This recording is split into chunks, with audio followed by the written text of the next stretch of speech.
He sold a $1 lie, turned it into hundreds of millions, and when it finally collapsed, he served less time in prison than some people do for tax mistakes. Then Hollywood showed up, turned his crimes into entertainment, and made him famous all over again. This is the story of Jordan Belfort, a man who scammed thousands, destroyed lives, and somehow walked away, richer, louder, and more celebrated than ever. And the strangest part? We didn't boo. We clapped. Before the yachts, the drugs, and the Armani suits, there was a kid from Queens. Jordan Belfort grew up in a working-class neighborhood where success meant stability, not excess.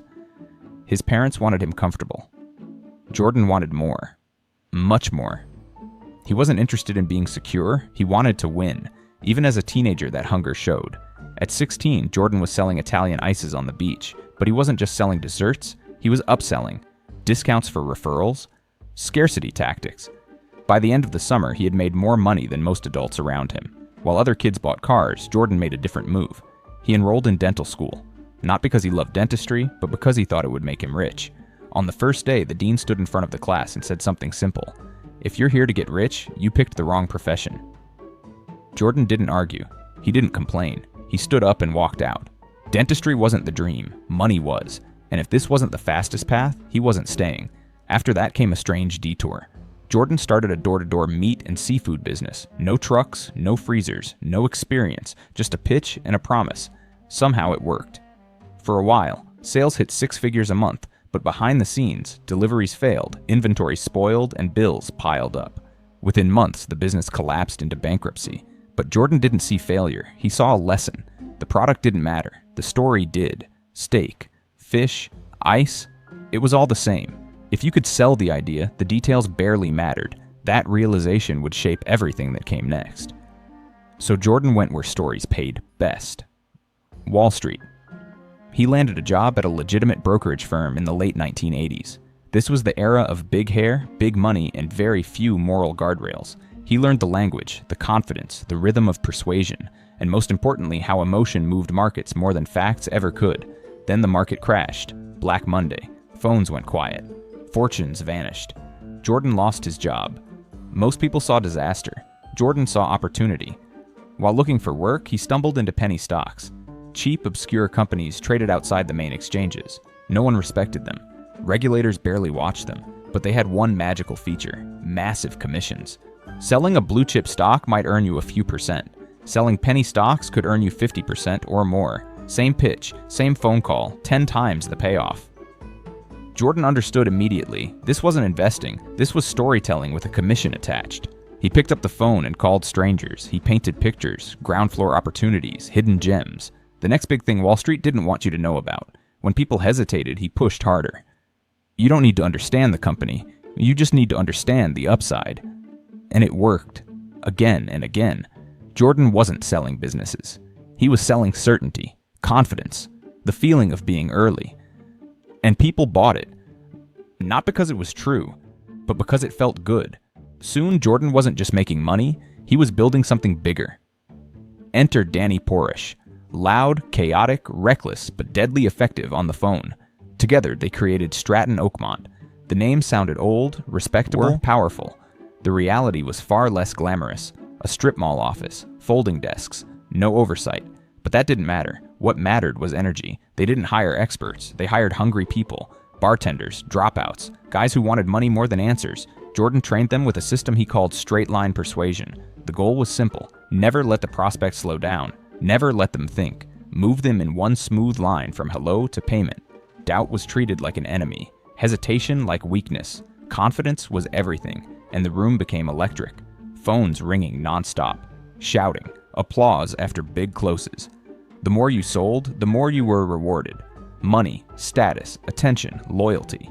Stratton's genius wasn't just how it sold, it was who it sold to. Retirees, small savers, people ignored by traditional Wall Street firms. They weren't chasing wealth, they were chasing hope, and Stratton packaged that hope into urgency and sold it back to them at a premium. At first, the stocks were pure fiction.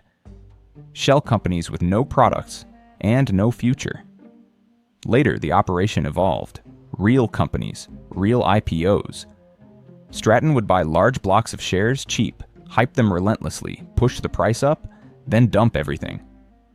Investors were left holding worthless paper. It was called a pump and dump. At Stratton, it was just business. Another day, another bonus, another victim. And as the money grew, so did the excess. The office turned into a carnival. Drugs everywhere, alcohol flowing, strippers at lunchtime, money thrown like confetti. Jordan wasn't just the boss, he was a preacher. Success is everything, winning is morality, and losing means you deserve what happens to you.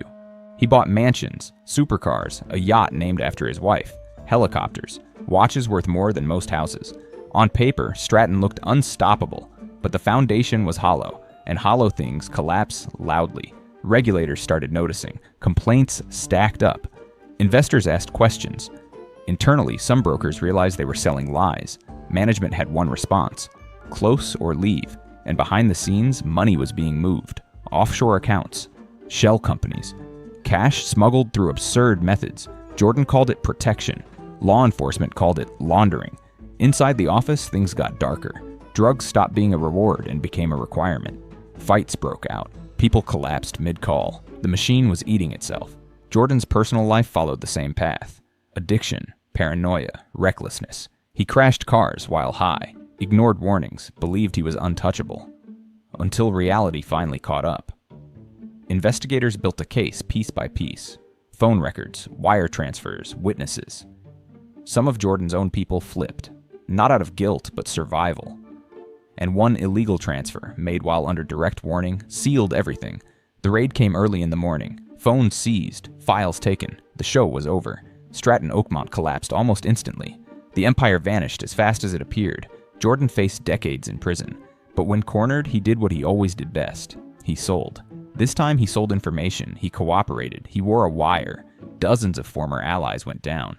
Jordan served just 22 months. Minimum security, tennis courts, no bars. And while inside, he wrote his story, not as a confession, but as a spectacle. The book became a hit, then a movie, then a legend. Audiences laughed, critics applauded. The scammer became an icon, a symbol of excess, a role model, somehow.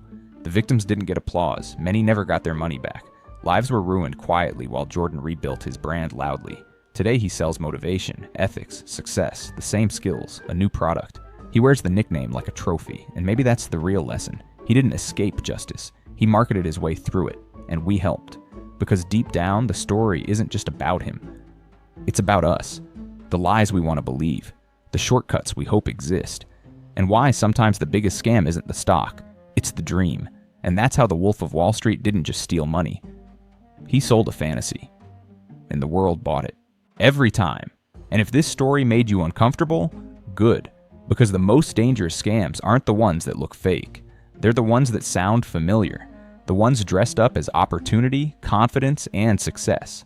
If you want more stories like this, stories that break down power, money, and manipulation so anyone can understand them, subscribe. Because the more you understand how these games work, the harder it is to get played. Like the video if it helped you see this story differently. And remember, when someone promises you the dream, the smartest question isn't how much can I make? It's who pays when it all falls apart.